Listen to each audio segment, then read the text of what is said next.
How's it going, guys and gals? This is Anthony, and today we're back at it with a new video on the channel. Today we'll be talking about the predictions for Saturday night's main event on November 1st. We've got 4 matches on the card and we're gonna try to predict what's gonna happen. So, if you like this type of content, remember to like, comment, share, and subscribe. So without further ado, let's jump right in. Let's kick off with the triple threat match for the Intercontinental Championship, where the double champion and mega campeón de AAA and also the Intercontinental Champion Dominic Mysterio defends against Penta and Rusev.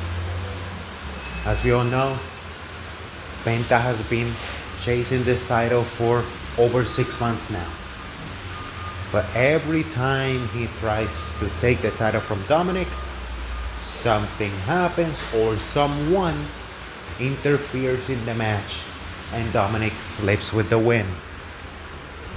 Ever since the feud with Sheamus ended, Rusev has been set his eyes on the Intercontinental title also. As we all know, Los Americanos, alongside El Grande Americano, interfered in the number 1 contenders match between Penta and Rusev, and by orders of Dominic Mysterio. Therefore, Dominic has been punished to be put in a triple threat match. And as we all know, contrary to all of those matches, triple threat matches are no disqualifications, which means Dominic can legally cheat even when the ref sees him, contrary to what he's been doing in singles matches. Who do I think is gonna win here? I think Penta's not gonna win. I don't think they're gonna give him the title here. I think they're gonna wait for a big show like a WrestleMania to give him the big moment. Rusev, since Sheamus is also feuding with the Judgment Day, I could see Sheamus and Rusev joining forces against Balor and McDonough. So, and I think Los Americanos are gonna get in the way here, some way, somehow, Bravo, Rayo, Grande Americano are gonna get in the way, and Dominic will leave Salt Lake, Utah with the Intercontinental Championship, and he'll lose the title I'm recording this on Halloween, so happy Halloween to all of y'all. To y'all. On 10 days, as of the day of recording of this video, Dominic Mysterio is going to lose the title on November 10th against John Cena. And then he'll recover the title in Survivor Series. That's my prediction. So Dominic loses the title, but that title reign is the time is drawing near for him to lose it. Next up, we got Tiffany Stratton defending the WWE Women's Championship against Jade Cargill. We know the match they had at SummerSlam, Babyface versus Babyface, where Tiffany beat her clean as a whistle. And ever since then, we've seen Tiffany kind of starting, but also not starting a feud with Julia. Julia getting on Tiffany's business. And remember, I told y'all a couple of months ago where Kiana gave Jade a business card and Jade kept the card. And as we saw last Friday night on SmackDown, Jade Cargill came back, and with the gash that she suffered on the triple threat match, and obviously the gash doesn't look as big as it did when she got busted open by Nia Jax. But she came back, she fended off Tiffany and Julia only to turn on Tiffany Stratton and beat the hell out of her. So you didn't turn Jade Cargill heel just for her to lose again. I think Julia and Kiana James are gonna interfere somehow, some way, and Jade is gonna become your new WWE Women's Champion. And if Jade wins, you know what that means. Bianca Belair's return is drawing near. And I'm trying to explain myself how the hell Bianca Belair has taken 7 months off just with a finger, just with a broken finger. What the hell's going on there? Did she get pregnant or something and we just don't know? Because a broken finger doesn't take 7 months. 2 months, sure. 3, kind of a stretch, but I can see it. 7 months? Get the hell out of here. But I think this is where the build for WrestleMania 42 begins, for finally the money match between Jade Cargill and Bianca Belair.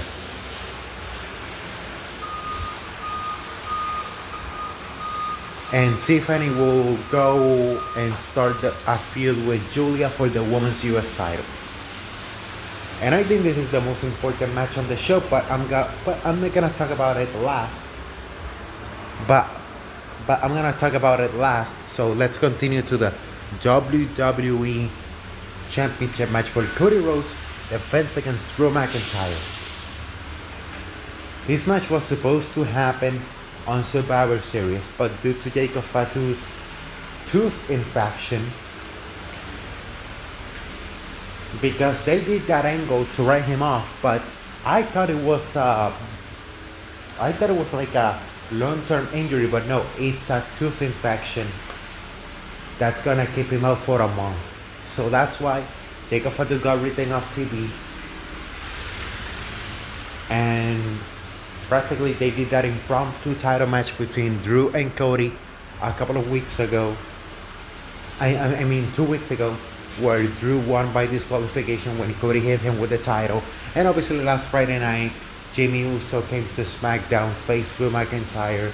Cody made the save and got laid out with a Claymore. Why was I gonna say broken for some reason? A Claymore. And laid him out. Who wins here? And the problem right now is that if Cody wins, I mean, if Cody wins, Randy Orton has to turn heel ASAP. Like, we need a reveal. If Cody wins tomorrow, we need on next Friday night, we need the reveal of Randy Orton being the attacker of Jacob Fatu. Because for the people that are saying, oh, it's Cody, it's obvious it's Cody, you morons, Cody's not gonna go heel. If he goes heel, who the hell's the baby face? You morons, you stupid marks, you don't know how to freaking book. Get the hell out of here and go watch the company from Jacksonville.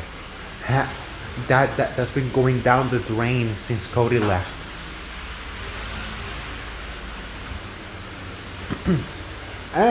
But I'll give AEW credit. That angle with Hangman Page and Samoa Joe on Wednesday was pretty good. But now that I took that rant out of the way, Cody, even though Cody is not gonna be revealed as the attacker, obviously, I love how they are portraying him in some way that they're making the people doubt. That is good storytelling. Even though he's not the attacker, you're making people doubt, and that's good. That's good storytelling. Because obviously Drew McIntyre didn't attack him. It's pretty obvious it was Randy Orton, because if you see, Jacob Fatu had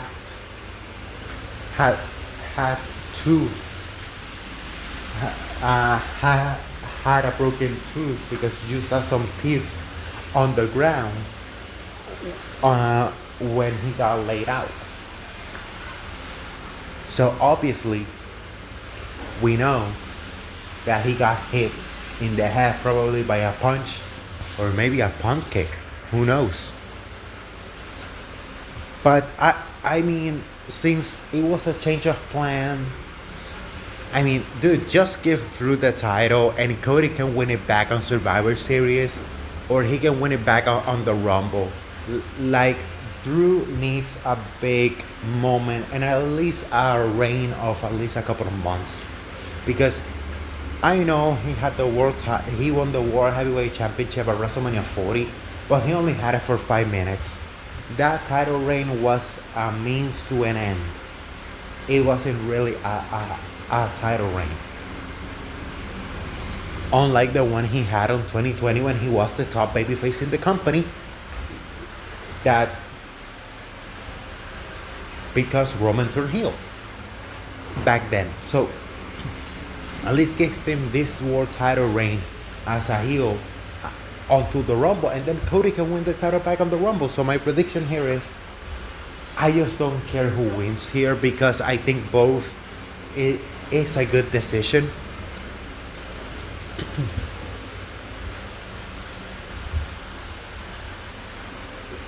I'm gonna go with Drew, but I really don't care who wins her because whoever wins it's still a good decision. One way or the other, the RKO out of nowhere is coming for Cody Rhodes. We all know that. So that RKO out of nowhere coming no matter what is the most important thing of whoever wins here. So doesn't matter who wins really. And now on what I think is going to be the main event of the show for the vacant World Heavyweight Championship, CM Punk and Jey Uso will battle it out. Originally this was going to be obviously Seth Rollins defending against CM Punk, but due to the shoulder injury that Seth Rollins suffered where he tore his rotator cuff on the headbutt to Cody Rhodes on Crown Jewel, which was an unnecessary move, by the way. Seth Rollins always doing unnecessary moves.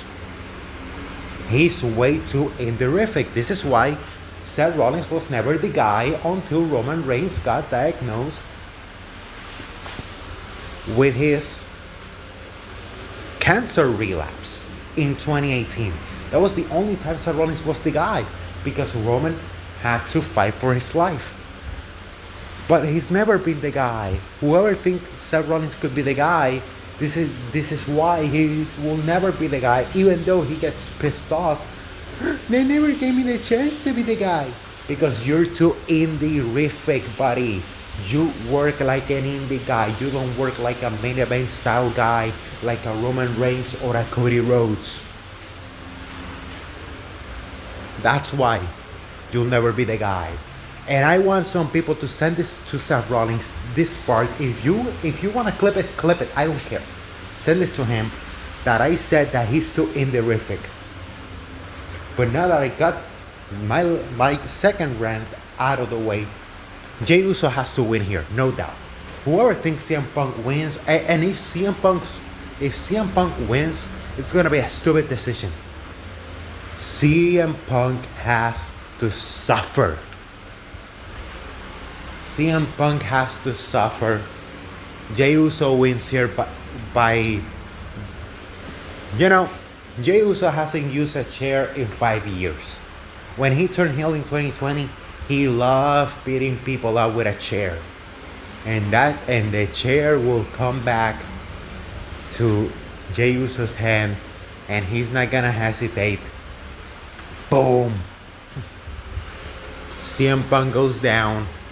1, 2, 3. Jey Uso wins. He's your new World Heavyweight Champion. Because if CM Punk wins, then what? A heel Jey Uso as World Champion is more interesting than a babyface going into WrestleMania as champion. Like, whatever, dude. Like, have Jey Uso win and turn him heel. Like, I love how Triple H is watching Puerto Rican wrestling, because this is the same angle they did in 1998. If you are Puerto Rican, you know what I'm talking about. The angle they did with Ray Gonzalez when he regained the WWC Universal title against El Nene. And when he won it back, he started acting heelish. He wasn't pandering to the crowd. And that angle led to possibly the greatest heel turn in Puerto Rican wrestling history. Not only the greatest heel turn, but the greatest heel in Puerto Rican wrestling history, in the name of Ray Gonzalez. I love that angle where he spat on Carlos Colon's face. He slapped the hell out of Jose Huertas Gonzalez, the Invader #1. That angle was so good.